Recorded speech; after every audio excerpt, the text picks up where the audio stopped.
Yes, approved, legit, at na-receive ko kaagad sa aking GCash account from S-Loan. Well, in this video, let me share with you this updated disbursement or withdrawal po from S-Loan by Shopee. Well, anyway, sa mga hindi nakakalam, si S-Loan po ay ang pa-cash loan feature po ni Shopee. Withdrawable good as cash po ito ha. Well, alam nyo ba, update lang no? Si S-Loan pala po ngayon, nagbibigay siya ng 100% off po sa interest rate po natin for the first month. Wow. So, ibig po sabihin po nito, 0% interest rate po for the first month installment po yung binibigay ni S-Loan ngayon sa mga newly pong na-offeran dito or sa mga may S-Loan po ngayon na hindi nyo pa yan na-withdraw. Well, don't worry guys, lahat ng gusto nyong malaman dito kay S-Loan from my application, tips if wala ka pang S-Loan, paano mag-activate ng S-Loan, paano po mag-withdraw dito, lahat ng gusto nyong malaman dito kay S-Loan, isi-share ko po sa inyo sa video na ito. Well, disclaimer lang po ha, this video is not sponsored by S-Loan, by Shopee, or anything that I mentioned in this video guys. This is just based on my experience po, na gusto ko lang siyang i-share sa inyo kasi time to time kasi nag-a-update din naman talaga itong si S-Loan, lalo na ngayon, tiyempo talaga na naka 100% off tayo sa first month installment niya or 0% interest. Ang laking bagay nun guys. Well, bago ako ng feature nitong si S-Loan guys, nag-post muna ako sa aking FB account. Anyways, kung di pa kayo nakafollow ha, yan po yung FB account ko. Follow nyo ako dyan guys. Dyan ako lagi nag-a-update. And as well as dito sa community ko sa YouTube, nag-post din ako regarding my S-Loan na inactivate ko nga. At ang dami palang interesado sa inyo no, regarding kay S-Loan. Sa mga wala pang S-Loan dito or sa mga gustong magkaroon ng S-Loan pa. And then itong account po na i-share ko sa inyo since bagong account po ito. Ginamit ko lang po yung identity ng asawa ko pero ako pa rin po nagmamanipula po nito. Para ma-share ko sa inyo guys kung ano na yung naging update ngayon kay S-Loan. Well, ang dami nagtatanong sa inyo, paano magkaroon ng S-Loan talaga ngayon? Well, majority sa atin no, meron tayong Shopee app. So doon lang talaga mag-i-start yon, and then dapat may account tayo dyan, activated, fully verified. Tips ko sa inyo, kailangan po ma-offeran muna tayo ng S-Pay later bago po tayo magkaroon ng S-Loan. Dahil isa po siya sa tools po para ma-unlock po natin si S-Loan. Another tips po para mabilis po tayong ma-offeran po ng S-Loan is to have a C-Bank account at i-link nyo po yan sa inyong Shopee account kasi ang daming benefits kapag nilink po natin yan. Kaya kung makikita nyo dyan, naging visible na sa app ko itong si S-Loan. New, get up to 50,000 and 100,000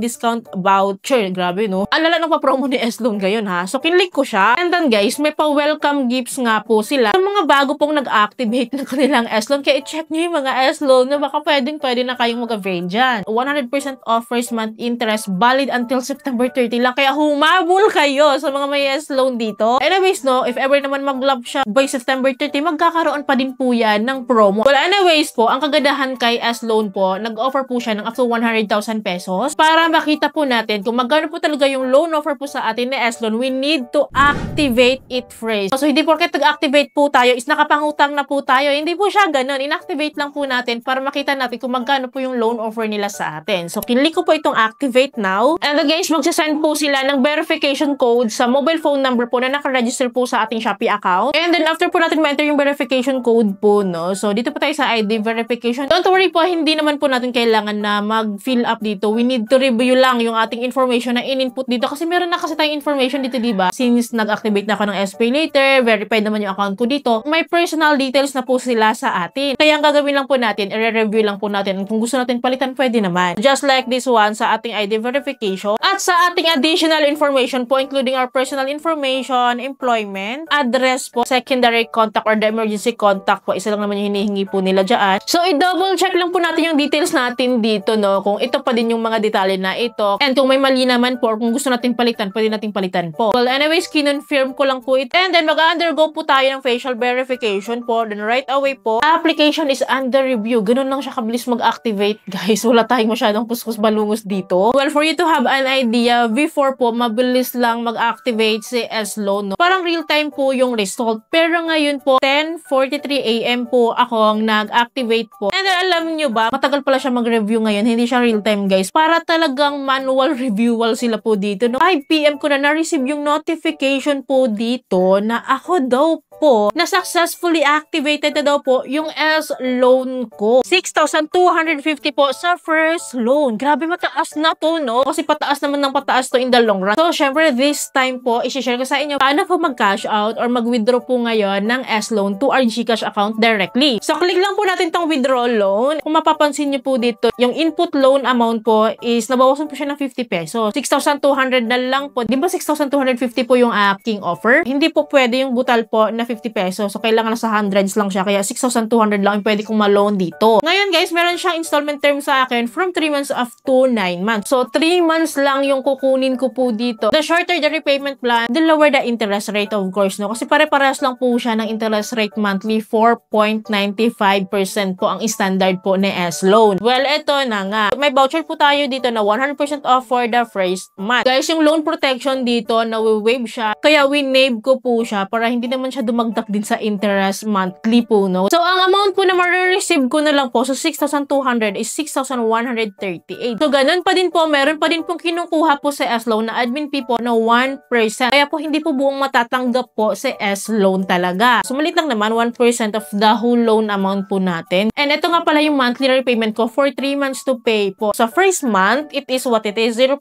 interest rate po na waive po natin. 100% off po yung interest rate niya sa first installment month ko po dito. Legit po yun. Kaya lumalabas po. Sa second month and third month lang po tayo bibigyan ng interest rate monthly. So monthly po again, meron tayong interest rate na 4.95%. Well, since dalawang buwan lang yung meron tayong interest rate, kinompute ko siya. So lumalabas na 9.9% lang. For 3 months to pay na lang. So lumalabas po na 3.3% monthly na lang yung interest rate natin dito. Na-waive po natin yung interest rate po sa first month po. Plus the 1% na lang po na admin fee niya. So mababa pa din, guys. Nasa 3+% pa din po yung ating interest rate dito monthly. Which is, guys, I find it good. Okay na rin to. Of course naman, no, compared to other OLAs dyan. Well, anyways, guys, wala po palang ibang disbursement po dito from S-loan. Madi-disburse lang po siya to our ShopeePay account. Kaya ganun kahalaga ang ating ShopeePay account na dapat verified yan. Well, kinlik ko po itong withdraw now. Then here po, dala niya po mapa-screenshot. Dito po sa portion po na ito is we need to input our 6-digit ShopeePay PIN po dito. And right away po niya, nakalagay dito your loan withdrawal is successful. And then agad-agad po, chinek ko na po agad siya sa aking ShopeePay account. And then ito na siya, guys. Pumasok na po siya sa aking ShopeePay account. Huwag kayong magtaka kung naging 6,149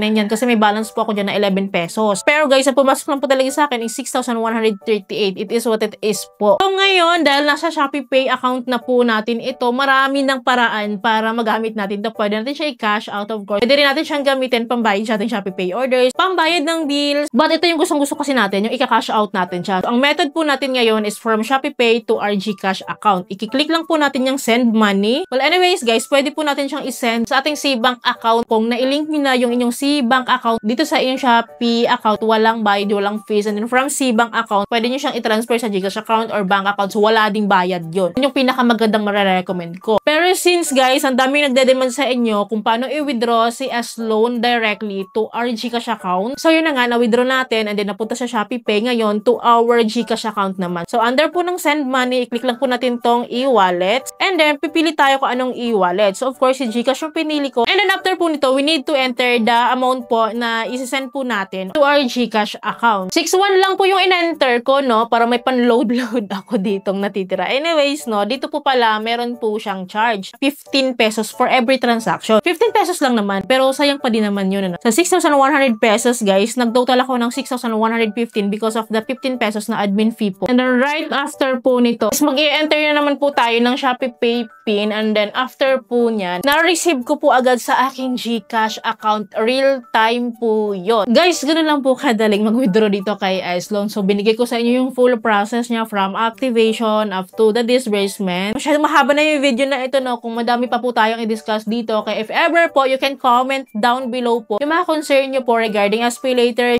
S-loan, activation, at yung mga gusto nyo pa pong malaman since ang tagal ko na rin dito sa S-loan na ito. So, paki-comment down below. Don't worry, palagi pong mag-update sa inyo. Okay, dapat mo nakasubscribe po kayo and click yung bell button para lahat po ng videos ko is updated and notified po kayo. So, yun lamang po. Thank you for watching this video. See you in my next video. Bye!